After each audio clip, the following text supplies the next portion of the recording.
clients. You know, that's our job. And being a professional and being able to help them on that special day, it's been very rewarding for us. Right. I mean, it's the family special day. You should be able to immerse in it and enjoy it rather than worry about, like you said, where's the cake, where's the groom. Right. We have had that happen.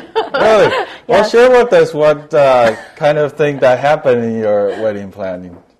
Well, you know, it's funny because, you know, with a wedding, there's so many emotions going around. I mean, you have the mother of the bride and all the family members and the bridal party, the groomsmen.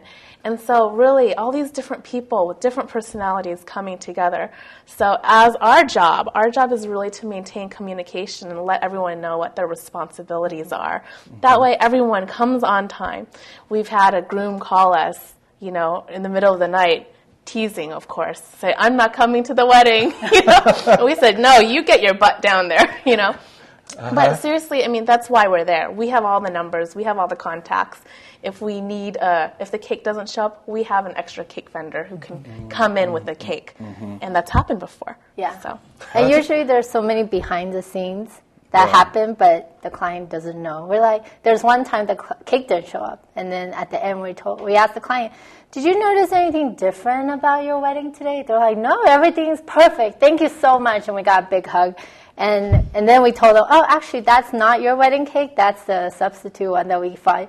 You know, we got you because your original one didn't show up, and they didn't know at all. Right. And they were like, thank God, you know, because you wouldn't have a wedding cake. See, this is very important. If you just, like, for example, planning a wedding myself, I wouldn't know I need a backup plan, or even if I thought about backup plan, I may not have the resources to have that backup plan. Yeah. So using your service is actually really, really making the day to be what it's supposed to be, just to enjoy it. Yeah. Right? So I'm curious, what would be your most difficult case? I mean, your most difficult client? Oh my gosh. You're putting us on the spot. I know. We love all our clients. Well, you don't have to mention it. I mean, what were the one event where you're like, oh my God, why is everything going wrong today? We're expecting sunny day, all of a sudden it rained. Oh, wow. I wouldn't say most difficult. I would say most challenged, because then there's definitely always, you know, things that happen. Maybe perhaps at a certain wedding it happens a little bit more than the other. But, I mean, luckily we're always able to overcome it and pretty seamless. So, I mean, I think you have a great example, like one of our clients and her mother, they were arguing about cake flavor. Oh, yeah. You want to talk about? They've been arguing for a long time, back and forth, back and forth. I want this cake flavor. I want this cake flavor. And finally, they called Amanda. And they're like, Amanda, can you help us because we're arguing about the cake flavor? So they're actually using you guys as a referee as well. As a mediator. Mediator, someone to consult to make decision for them when they can't reach an agreement on things. Yep. But I love Amanda's answer, because what did you say? I actually told them, we ended up having a consultation, and they came to the office, and so mom's like, I want chocolate. The daughter's like, I want vanilla. And I was like, why don't we just do every other layer, a different flavor? And they're like, oh my gosh, like, we've been fighting about this for a week. Like, why didn't she call you earlier, you know? And now just, for me, it's very, like I said, this is our profession. You know, we do this all the time. It's their first wedding, but it's our first wedding of the week. You know, so yeah, definitely there are things that we just know on top of our heads. So. See, that's great, and that's what speaks for you and your success in your business is the talents that you have. Well, we need to take a break. When we come back, let's talk more to Ada and Amanda about the thing about wedding.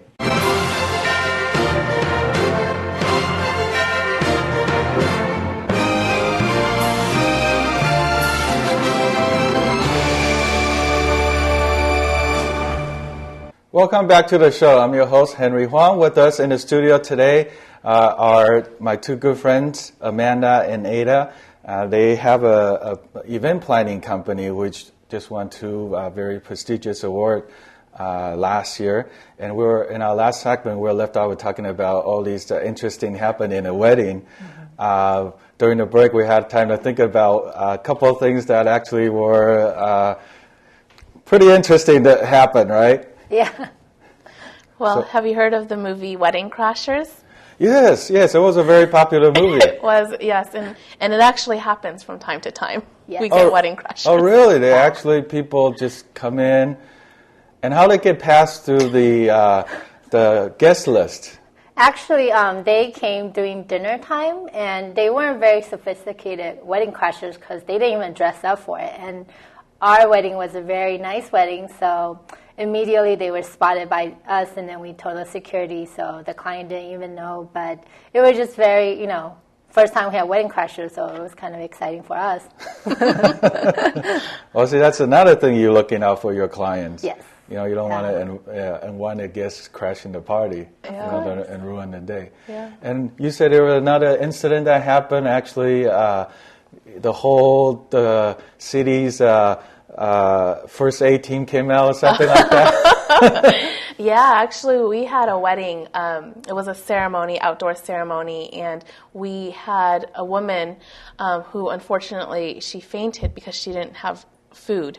Mm-hmm. So, she wasn't waking up, so we had to actually, call in the fire department and call in people to kind of come in and help her. But at the same time, we were making sure the bridal party's okay, the bride's not stressing out, and she didn't, she was okay with everything. So it's just our job to kind of make sure the situation still remains calm, even though the fire department is coming through the entire wedding. Yeah. Wow. So you take care of the wedding itself, the day of the wedding, but I know there's a lot of planning behind it. Typically, how long do you need to plan a wedding? How many days? If people want to go to a wedding planner to have them plan out for their perfect day, what kind of time frame do you typically ask your clients to give you? I would say 9 months to a year is pretty good. Ooh, but we have done weddings that's under 2 months. I don't recommend it, but 9 months to a year is pretty good.